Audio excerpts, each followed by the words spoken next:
Hello everyone, unit 3 magnetism का एक और वीडियो लेके आए हैं हम। इससे पहले हमने क्या क्या पढ़ा है, मैग्नेटिक फील्ड क्या होती है, लॉरेंज फोर्स क्या होती है और वेलोसिटी सेलेक्टर क्या होता है। और इस वीडियो में हम क्या पढ़ने वाले हैं, यहाँ हम पढ़ेंगे motion of A charge particle in magnetic field. क्या आपको पता होना चाहिए, सबसे पहली चीज आती है magnetic field. It is the space around the magnet in which it's magnetic effect is experienced. Cross का मतलब होता है magnetic field into the page, dot का मतलब होता है magnetic field out of the page. Unit of magnetic field SI में होती है टेस्ला और गॉस होती है CGS unit.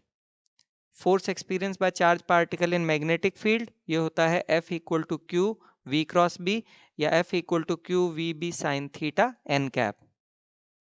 Fleming's left hand rule ये कहता है stretch your left hand in such a way that the thumb, forefinger and central finger are mutually perpendicular to each other, and if the forefinger represents the direction of magnetic field, central finger represents the direction of current, then the thumb represents the direction of force or motion. Lorentz force, the force experienced by a charged particle in the presence of both electric and magnetic field is called as Lorentz force. The formula is F equal to QE plus Q V cross B. फिर आपका आता है velocity selector. Crossed electric field and magnetic field serve as velocity selector with the formula V equal to E upon B। Motion of a charge particle in a magnetic field, तो यहाँ हमने एक charge particle लिया जिसका मास है m, charge हो गया q, जो मूव कर रहा है यूनिफॉर्म मैग्नेटिक फील्ड में v की वेलोसिटी के साथ। हम पहला केस लेते हैं v perpendicular to b। Magnetic field is perpendicular to the velocity of particle, यानी कि एंगल हो गया 90 degree. So F is equals to हमारा आएगा QVB। This is equation number 1। Now, as F is perpendicular to V, no work is done and only direction but not the magnitude of velocity changes. इसके कारण क्या होगा, ये charge particle आपका एक circular orbit में मूव करेगा। इसे अंडरस्टैंड करते हैं। ये हमारा मैग्नेटिक फील्ड हो गई इनटू द पेज, ये हो गया मेरा चार्ज पार्टिकल जो कि V की वेलोसिटी के साथ ये देखो ऊपर जा रहा है। अब अगर मैं यहाँ पे लगाऊं फ्लेमिंग्स लेफ्ट हैंड रूल, तो उससे मुझे फोर्स की ये डायरेक्शन मिलेगी। चलो पार्टिकल को पोजीशन चेंज कर देते हैं, ये हो गई second position. Please understand this as straight line, there is some error. Okay, यहाँ फिर फ्लेमिंग्स लेफ्ट हैंड रूल लगाते हैं तो फोर्स की डायरेक्शन ये निकलेगी। चलो तीसरी पोजीशन ले लेते हैं।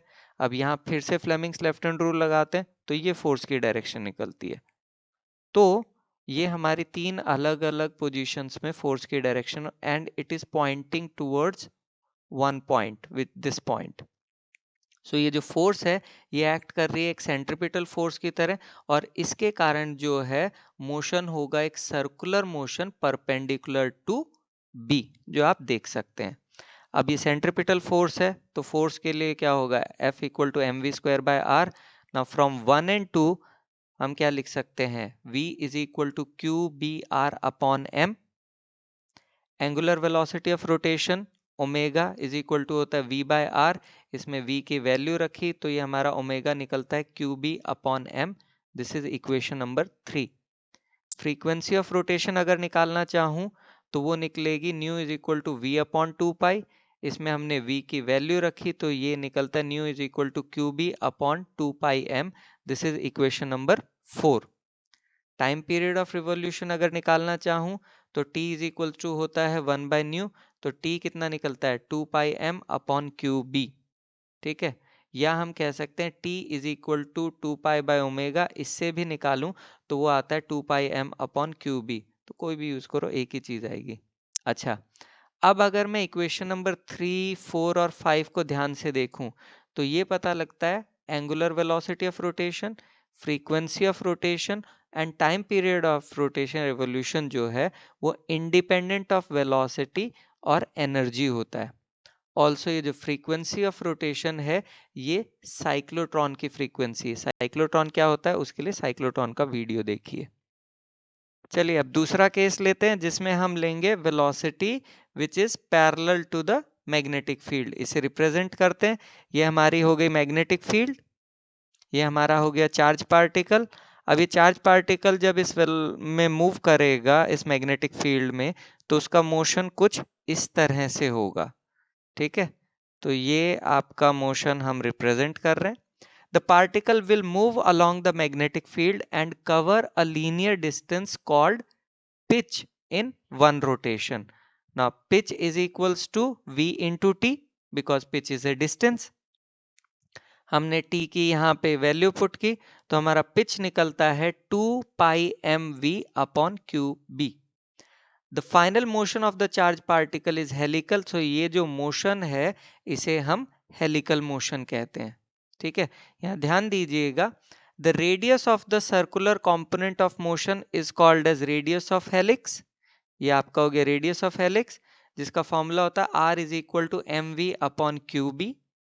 ठीक है, from equation 6 we can say larger the momentum, larger is the radius, and bigger circle is covered.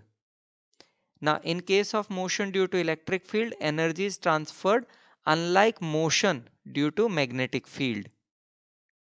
In case the question is asked, in case this is the question that describe the motion of a charged particle in a magnetic field, आपको ये दोनों diagrams बनाने होंगे.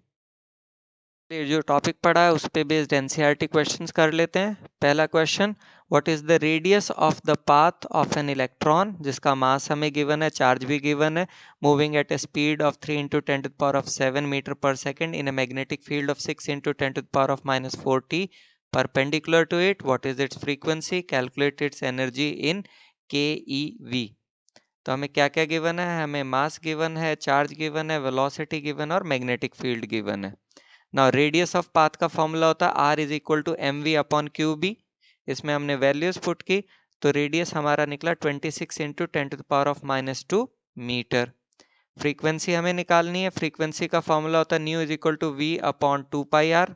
इसमें हमने values रखी तो हमारी फ्रीक्वेंसी निकलती है 2 × 10⁶ hertz.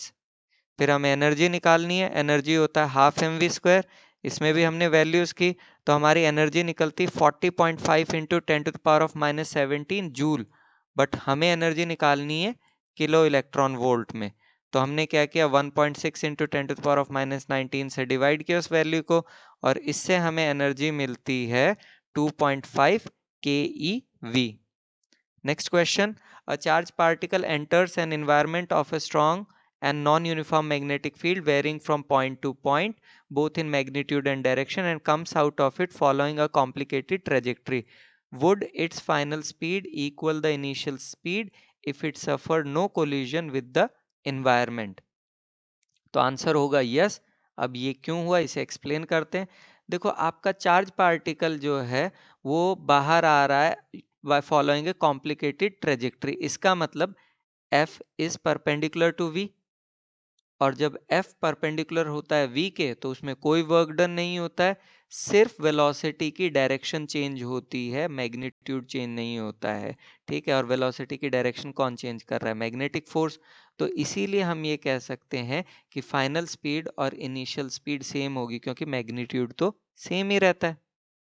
Next question, in a chamber a uniform magnetic field of 6.5 G is maintained. An electron is shot into the field with a speed of 4.8 × 10⁶ meter per second normal to the field. Explain why the path of the electron is a circle. Determine the radius of the circular orbit. Obtain the frequency of revolution of the electron in its circular orbit. Does the answer depend on the speed of the electron? Explain. तो क्या क्या given है, हमें magnetic field given है, उसे हमने SI unit यानी कि टेस्ला में बदला, वेलोसिटी गिवन है, मास गिवन है और चार्ज गिवन है. अच्छा, पाथ ऑफ इलेक्ट्रॉन सर्कुलर क्यों है, क्योंकि फोर्स और वेलोसिटी एक दूसरे के परपेंडिकुलर है. ठीक, अब हमें निकालना है radius of circular path. Radius of circular path का फॉर्मूला होता है R equal to M we upon Q B sine theta. यहाँ थीटा 90 डिग्री है. क्यों, क्योंकि नॉर्मल टू द फील्ड था. इसमें वैल्यूज पुट की तो हमारा रेडियस निकलता है 4.2 × 10⁻² मीटर्स. फिर हमें निकालना है फ्रीक्वेंसी. फ्रीक्वेंसी का फॉर्मूला होता है Q B upon 2 pi M.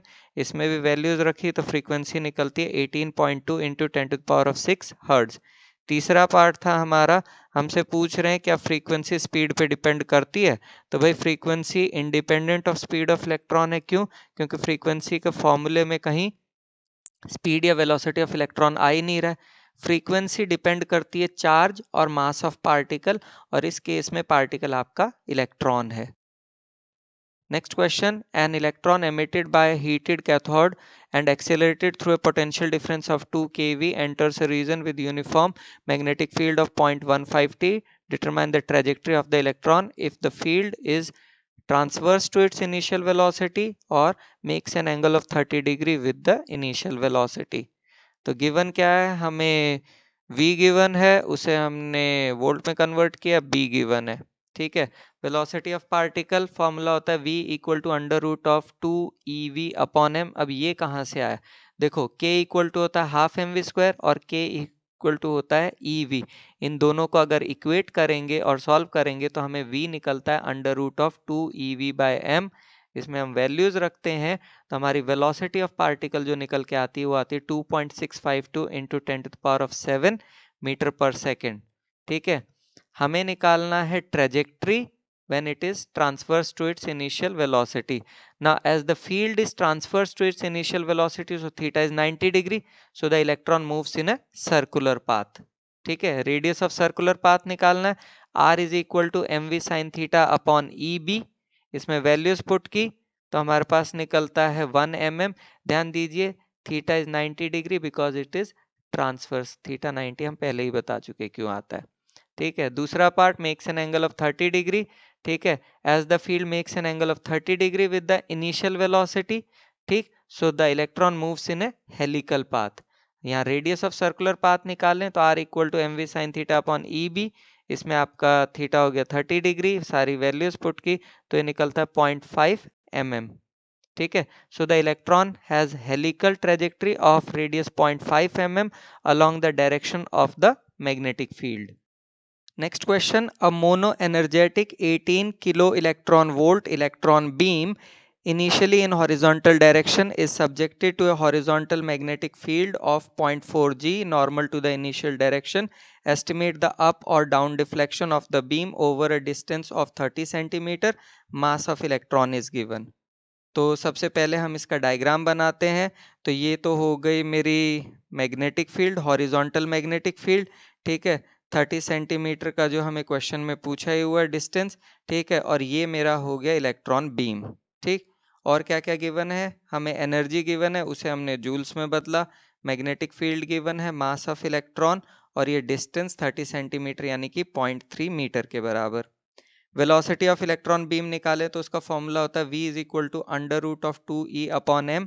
इसमें सारी वैल्यूज करके अगर हम देखें तो आंसर आता है 0.795 इंटू 10⁸ मीटर पर सेकेंड। अच्छा, as velocity in x direction यानी कि ये वाली स्ट्रेट वाली direction, as velocity in x direction remains constant, so time taken to cross 30 centimeter distance in x direction वो आपका होगा t is equals to x upon v। x की जगह आ गया 0.3 और v की जगह आ गया 0.795 इंटू 10⁸। इसको सॉल्व किया तो टाइम निकलता है 0.37 into 10⁻⁻8 seconds। Now the magnetic force acting in vertical direction provides acceleration in vertical direction।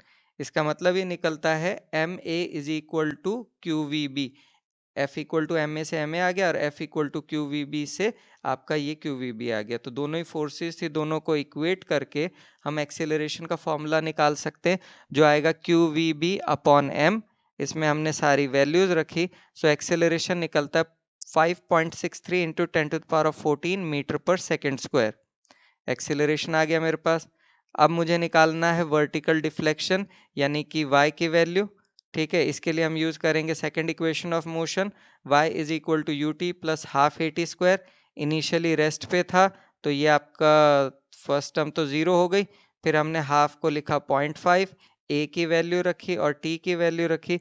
जब हम इसे सॉल्व करते हैं तो हमारे पास y निकल के आता है 3.99 इंटू 10⁻³ मीटर या 4 mm। इसी क्वेश्चन को आप और डिफरेंट मेथड से भी कर सकते हैं। इसी क्वेश्चन को अब हम एक दूसरे तरीके से सॉल्व करने की कोशिश करेंगे। देखते हैं हमें क्या क्या गिवन है। हमें E गिवन है जिसे हमने जूल्स में बदला, B हमारे पास 0.4 G है, M जो है 9.1 इंटू 10⁻³ 31 kg है और D जो है 0.3 मीटर है। चलिए इस सारे को हम रिप्रेजेंट करते हैं, जो क्वेश्चन में इंफॉर्मेशन थी उसको हमने यहाँ रिप्रेजेंट कर दिया है। ना वेलोसिटी ऑफ इलेक्ट्रॉन बीम निकालें तो फॉर्मूला होता है v equal to under root of 2e/m। इसमें सारी वैल्यूज रखो तो आंसर आता है 0.795 into 10⁸ metre per second. Now the electron beam deflects along circular path of radius r। तो ये जो इलेक्ट्रॉन बीम है ये सर्कुलर पाथ में घूमती है, जिसका सेंटर हो गया c, रेडियस हो गया r। एक और चीज, ये वाला भी r ही होगा, क्योंकि भाई रेडियस है तो चाहे ये हो या ये हो, ये r ही होगा। चलिए r निकालते हैं। r का फॉर्मूला होता है mv/qb। ठीक है, इसमें सारी वैल्यूज रखी तो ये हमारे पास आया 11.3 मीटर। अच्छा, if theta is the deflection, तो उस सिनेरियो में आपका साइन थीटा क्या निकलेगा? साइन थीटा निकलेगा परपेंडिकुलर बाय हाइपोटेन्यूज। अब परपेंडिकुलर को हमने d क्यों लिखा है? d यानी कि 0.3। ये क्यों लिखा? क्योंकि एक्चुअल में ये जो डिस्टेंस है ये बहुत कम है, ये इतना कम है कि आप इसको और इसको सेम मान सकते हैं, तो इसीलिए d/r। ये हमारा निकला 0.026, इससे हमारा थीटा निकला 1.52 डिग्री। देखो कितनी छोटी वैल्यू आई है। अच्छा, अप और down deflection of the beam, सीधी भाषा में कहूँ तो ये नीचे डिफ्लेक्ट हुई, ये ऊपर साइड में भी डिफ्लेक्ट हो सकती थी। तो हमें निकालना है कि डिफ्लेक्शन कितना है, यानी कि y निकालना है। y कितना होगा? r minus of r cos theta. ठीक है, यानी कि r in bracket 1 minus cos theta. इसमें हमने वैल्यूज रखी और सॉल्व किया तो हमारे पास y आता है अप्रॉक्सीमेटली 4 mm के बराबर। Now is the time for acknowledgement. Google, Bing, NCERT जहाँ से जो डेटा लिया गया इसलिए उन सब का धन्यवाद। And do watch the next video, जो अभी टॉपिक पढ़ा है इसी के बोर्ड क्वेश्चंस के ऊपर है। Thank you so much.